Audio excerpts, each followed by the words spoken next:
Everybody wants to own a glamorous business. Artificial intelligence, apps, e-commerce brands, the next billion-dollar technology company. Meanwhile, somebody else is quietly making money from toilets, dirty bins, rats, and parking spaces. Not exactly the entrepreneurial dream. Nobody's posting a photograph from a beach in Dubai saying, "I finally achieved financial freedom through commercial waste management." But here's the strange part. Some painfully boring businesses have exactly the characteristics we look for when we're trying to build wealth. Customers who come back, problems that don't disappear, services people genuinely need. And in some cases, businesses that can eventually operate without the owner personally doing every job. So I started investigating. I wanted to find 7 businesses most people would probably never dream of starting, and discover whether boring really can be profitable. But there's one important rule. We're not going to confuse revenue with profit. A business turning over £1 million doesn't mean the owner has £1 million. Far from it. There are wages, vehicles, equipment, insurance, fuel, marketing, maintenance, taxes, and occasionally a very expensive machine that decides Tuesday morning would be an excellent time to stop working. So we're going to look beyond the impressive numbers. Every business goes through our wealth framework. We'll consider how difficult it is to start, whether customers return, how scalable the business can become, whether employees and systems can eventually replace the owner's labor, how durable the demand appears to be, what can go horribly wrong, and ultimately, whether owning the business could create freedom or simply create another job. And our first business demonstrates that distinction perfectly. Commercial cleaning. Now, cleaning offices isn't going to impress many people at a dinner party. Tell somebody you've launched an artificial intelligence startup and they'll probably ask what it does. Tell them you clean office toilets and they'll probably suddenly remember they need another drink. But economically, commercial cleaning has something much more interesting than glamour. Recurring demand. An office doesn't need cleaning once, a hotel doesn't need cleaning once, a restaurant doesn't need cleaning once. Schools, warehouses, shops and apartment buildings don't suddenly achieve permanent cleanliness. Humans keep turning up. And unfortunately, we're messy. That means commercial cleaning can be sold through recurring contracts rather than constantly finding a completely new customer for every single job. And recurring customers can change the economics of a small business. Imagine 2 businesses. Business A sells a one-off service for £100. Every Monday morning it wakes up needing another customer. Business B signs a customer who pays every month. Next month, that customer may still be there, and the month after that, and potentially the month after that. Suddenly, growth isn't only about replacing yesterday's customers. You're stacking new revenue on top of relationships you already built. That's powerful. But before Barry buys a mop and starts looking at yachts, commercial cleaning is definitely not passive income. At the beginning, the owner may be doing everything: finding customers, quoting jobs, buying supplies, recruiting cleaners, covering sickness, checking quality, handling complaints, managing schedules, and sometimes cleaning the building personally because somebody didn't turn up. That's not financial freedom. That's a Tuesday. But something interesting happens if the business grows. The owner can gradually stop being the cleaner and start becoming the person who builds the cleaning system. Teams perform the work. Supervisors manage quality. Software manages schedules. Recurring contracts provide predictable work. And the owner's job moves from cleaning every building to managing the machine that cleans the buildings. That transition is crucial, because a business becomes more scalable when revenue can grow without the owner's personal working hours increasing at exactly the same rate. But there's a catch. Commercial cleaning can be fiercely competitive. Customers can shop around. Labor costs matter. Staff turnover can hurt service quality. And winning a contract at the wrong price can leave you extremely busy, while making surprisingly little money. Which gives us our first lesson. A boring business isn't automatically a good business. The magic isn't in the mop, it's in the economics. Recurring customers, healthy margins, reliable staff, efficient routes, good systems, and enough pricing power to actually make the work worthwhile. So commercial cleaning passes our first test. It's boring. Demand is persistent. It can generate recurring revenue, and it can potentially scale beyond the owner's labor. But it's operationally demanding. This isn't money while you sleep, at least, not yet. And our second business makes commercial cleaning look positively glamorous, because next, we're investigating toilets. Portable ones. Portable toilets. Yes, we're investigating toilets. And before you click away and reconsider every decision that brought you to this video, hear me out. Because portable toilet rental has one characteristic I absolutely love in a boring business. You buy the asset once, and potentially rent it again, and again, and again. The customer isn't really buying a toilet, they're buying temporary access to sanitation exactly where permanent facilities don't exist. Construction sites need them, festivals need them, outdoor events need them, infrastructure projects need them, film productions need them, agricultural sites need them, and whenever large numbers of human beings gather somewhere without plumbing, nature creates demand. It's one of the oldest business models in existence. Own an asset, rent the asset, maintain the asset, rent it again. And unlike fashionable technology, the fundamental problem is unlikely to be disrupted by somebody launching a new app. People have needed toilets for quite a long time. I'm cautiously predicting that trend will continue. There are broadly two interesting sides to this business. Events can produce short bursts of high demand: weddings, festivals, sporting events, outdoor parties, corporate events. But construction sites can be even more interesting from a recurring revenue perspective. A building project might need sanitation facilities for weeks, months, or potentially much longer. That means one customer can generate repeated rental income from the same physical asset.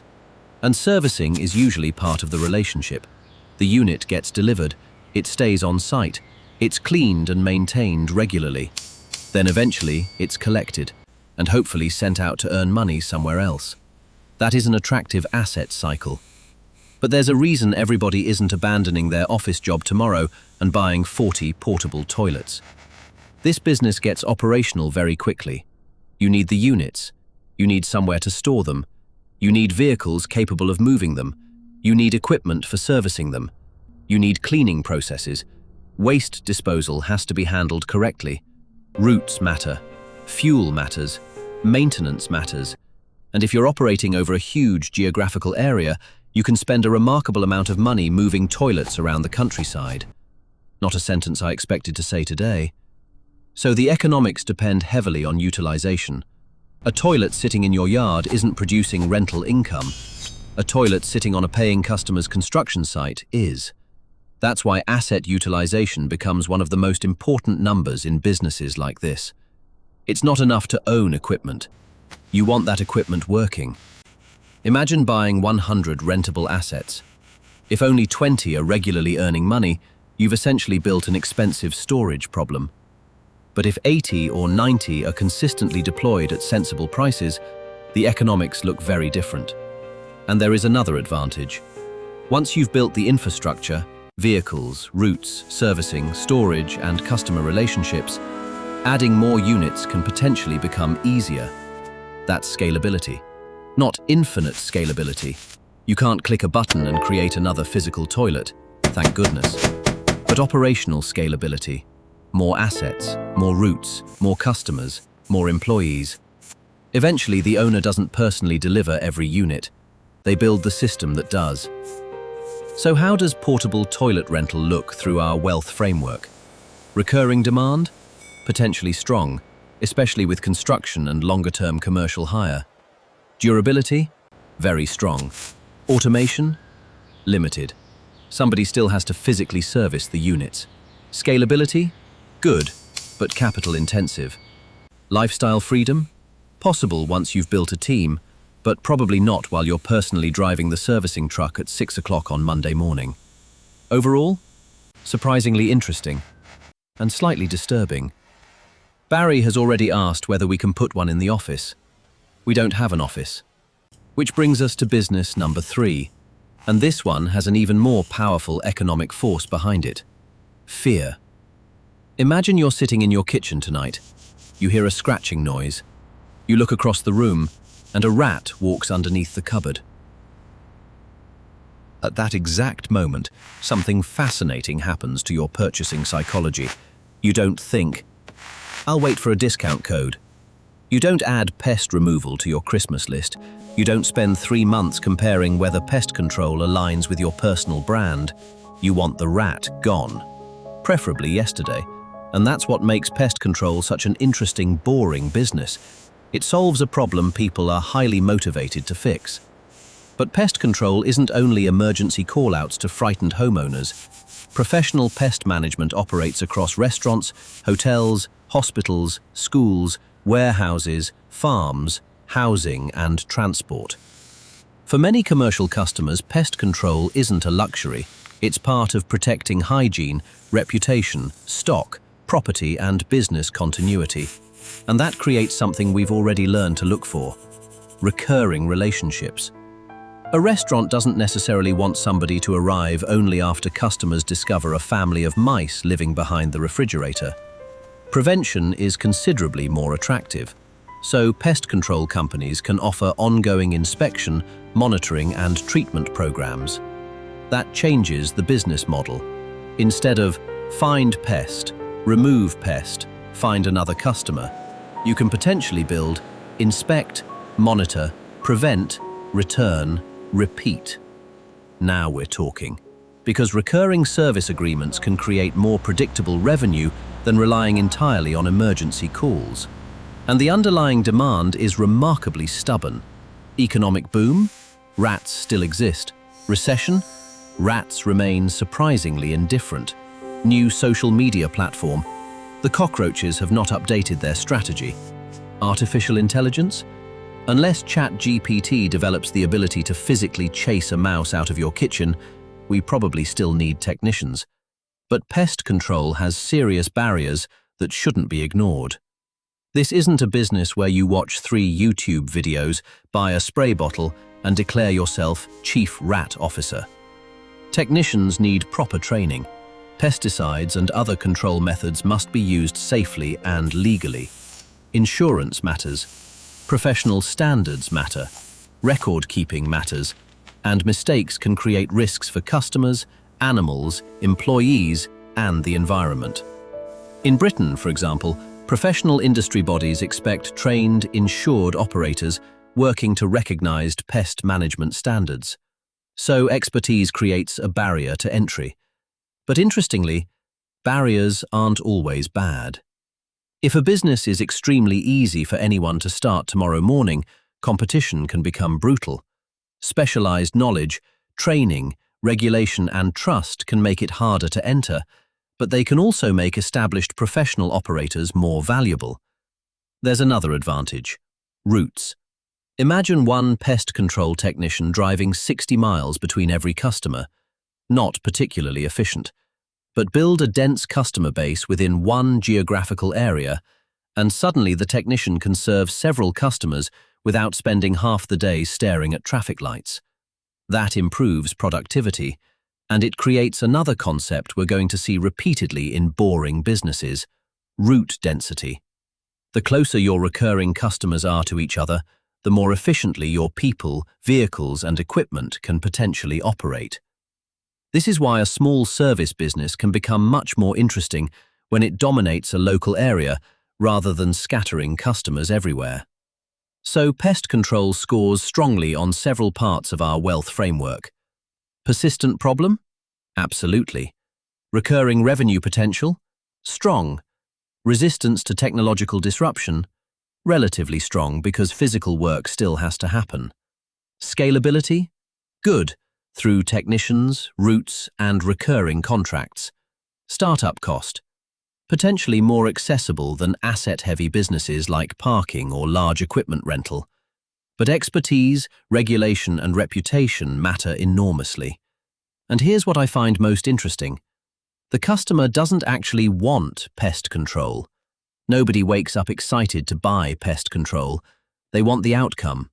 A clean restaurant, a safe warehouse, a comfortable home, a business that isn't being slowly eaten by creatures with tiny teeth. That's a powerful lesson. Some of the best boring businesses don't sell exciting products. They remove unpleasant problems. And people can be remarkably willing to pay for unpleasant problems to disappear. So, after 3 businesses, our investigation is starting to reveal a pattern. Commercial cleaning sells cleanliness. Portable toilets sell sanitation where infrastructure doesn't exist. Pest control sells protection from something customers desperately don't want. Different industries, same underlying principle. Solve an unavoidable problem, preferably one people would rather pay somebody else to deal with.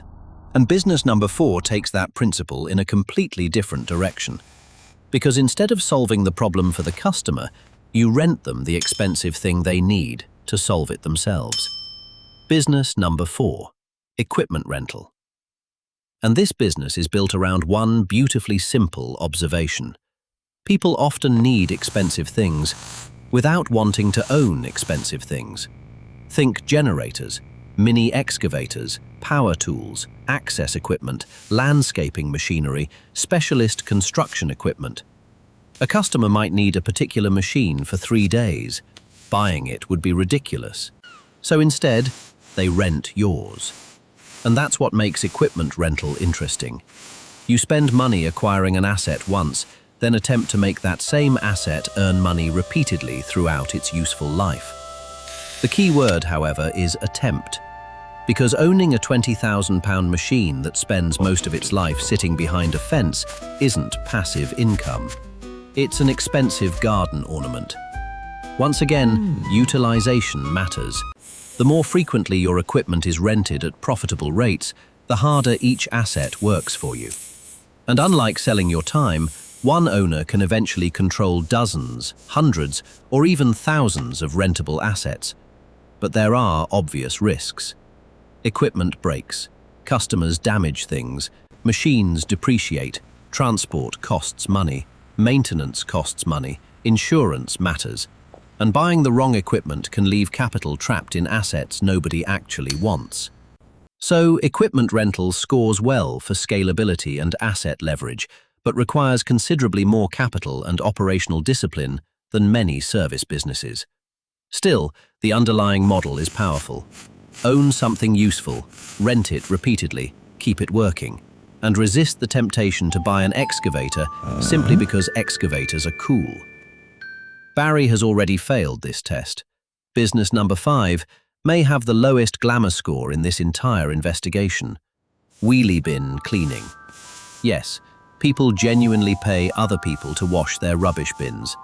And actually, the model is more interesting than it sounds. Current operators offer customers recurring monthly or 4-weekly cleaning plans, often timed to happen immediately after the council empties the bin.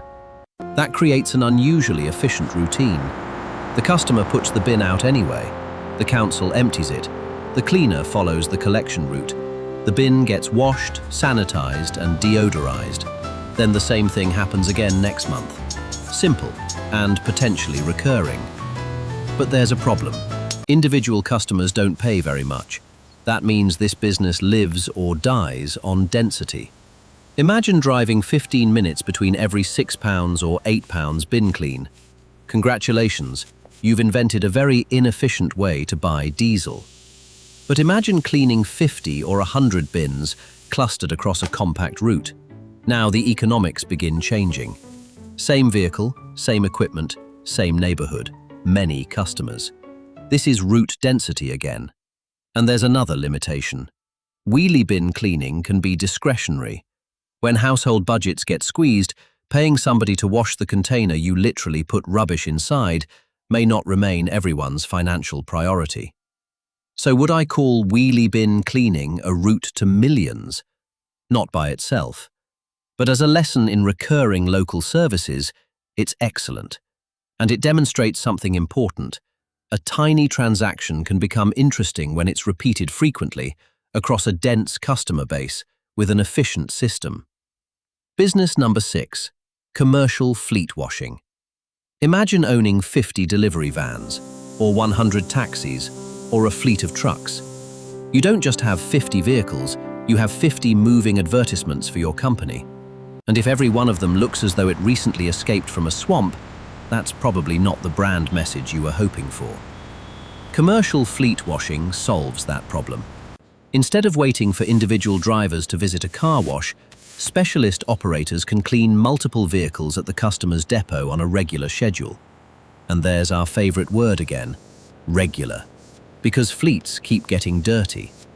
A company with dozens of vehicles doesn't need one wash, it needs an ongoing process. That creates the possibility of recurring commercial contracts. And compared with selling individual car washes to random motorists, one fleet customer can represent dozens of vehicles at a single location. That's attractive route economics.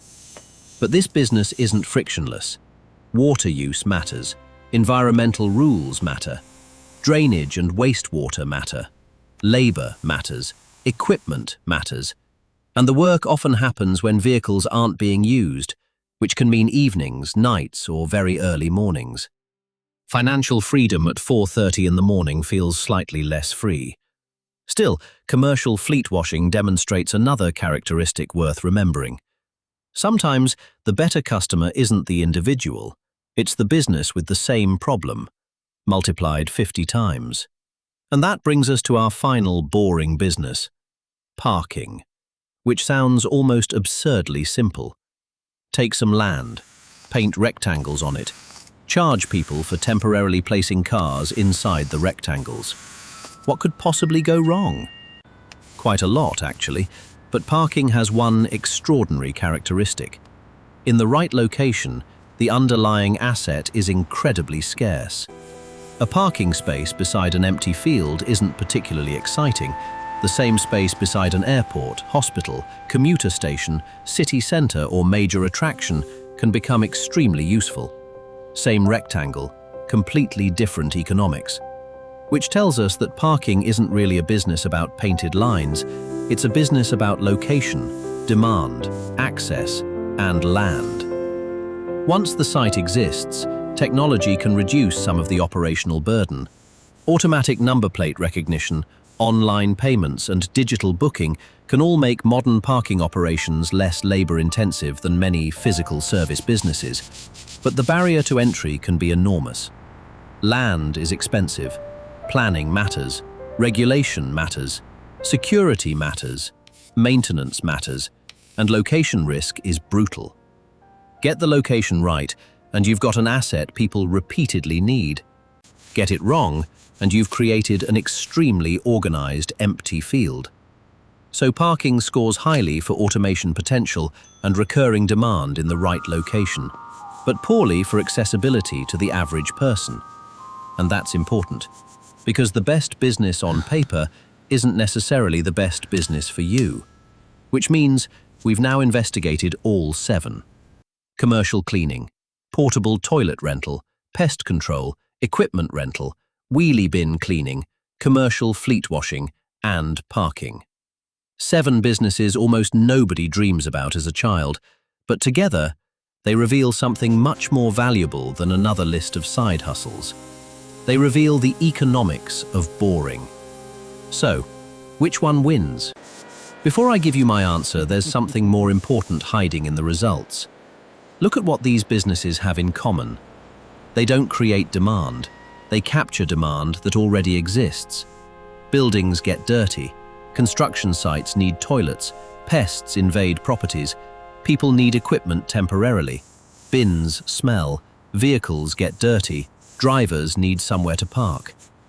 None of these entrepreneurs needs to convince humanity to develop an entirely new problem. The problem already exists. That's rule number 1. Look for unavoidable demand. Rule number 2. Look for repetition. One cleaning job is income. A cleaning contract is a business relationship. One equipment rental is income. A customer who rents repeatedly is considerably more interesting. One vehicle wash is income. A fleet contract creates predictable volume. The strongest, boring businesses don't constantly restart from zero. They build recurring relationships. Rule number 3, density matters. This one is easy to overlook. 10 customers scattered across 100 miles can be worse than 6 customers sitting on the same street. Travel doesn't usually create customer value. It creates cost. So businesses built around routes become dramatically more interesting when customers cluster together. Rule number 4, separate ownership from labor. If the business only earns when you're personally cleaning, driving, spraying, or repairing, you own a job. Potentially a very good job, but still a job. The wealth-building potential changes when employees, equipment, and systems can deliver the service without requiring the owner's physical presence every single time. And finally, rule number 5, boring can be a competitive advantage. Everybody wants to build the glamorous company. Far fewer people dream about cleaning commercial toilets. That doesn't eliminate competition, but sometimes unpleasant, inconvenient, or unfashionable work naturally discourages people from entering the market. And that's interesting, because opportunity doesn't care whether the business looks impressive on Instagram. So which of our 7 would I investigate most seriously? For somebody starting with relatively modest capital, pest control and commercial cleaning stand out. Both can potentially begin locally. Both solve recurring problems. Both can develop contract revenue. And both can eventually grow through teams, rather than requiring the owner to perform every job personally. For somebody with more capital, equipment rental becomes fascinating because you're building a portfolio of productive physical assets. Portable sanitation has similar characteristics, with the added attraction of longer-term commercial hire. Parking can become extremely powerful, but access to the right location makes it a completely different game.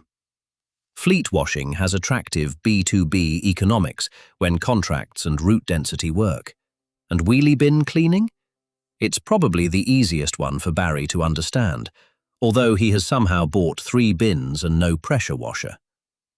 So what's the real winner? Not pest control, not cleaning, not toilets, not parking. The winner is the pattern. Persistent problem, recurring customer, efficient delivery, healthy economics, systems that can eventually operate beyond the founder. Find those characteristics, and suddenly boring starts looking remarkably exciting. Because financial freedom probably isn't hiding inside the latest trend. It may be hiding inside a business people walk past every day, without ever wondering who owns it. So here's your challenge. The next time you're walking through your town, stop looking at the glamorous businesses. Look at the boring ones. The vans, the warehouses, the cleaners, the rental yards, the maintenance companies, the businesses solving problems nobody particularly enjoys thinking about. Then ask yourself, who keeps paying them? How often? And could the business operate without the owner doing everything personally? You might start seeing opportunities everywhere. And now I want to hear from you. Which of these 7 boring businesses would you actually consider starting?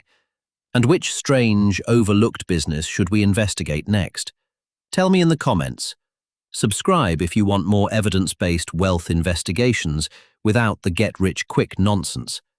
Because next time, we're going somewhere completely different. We're investigating businesses that can be started with almost no money and finding out whether low startup cost really creates opportunity or simply creates more competition. Don't chase money, investigate wealth.